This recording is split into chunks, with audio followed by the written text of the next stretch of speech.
Ostanite doma, poiščite inspiracijo v sebi in razmišljajte pozitivno.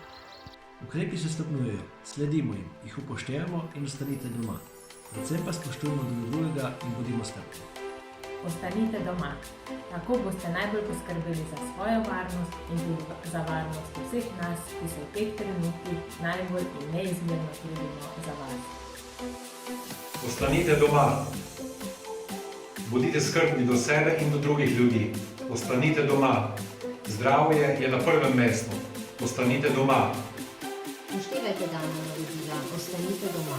Epidemijo bomo lahko premagali le s skupnimi močmi. Vzemite si ta 2 tedna in se spočite od hitrega življenja. Pa ne pozabite poseči po kakšni dobri knjigi. Ostanite doma. Ostanite doma, pa roke si umivite.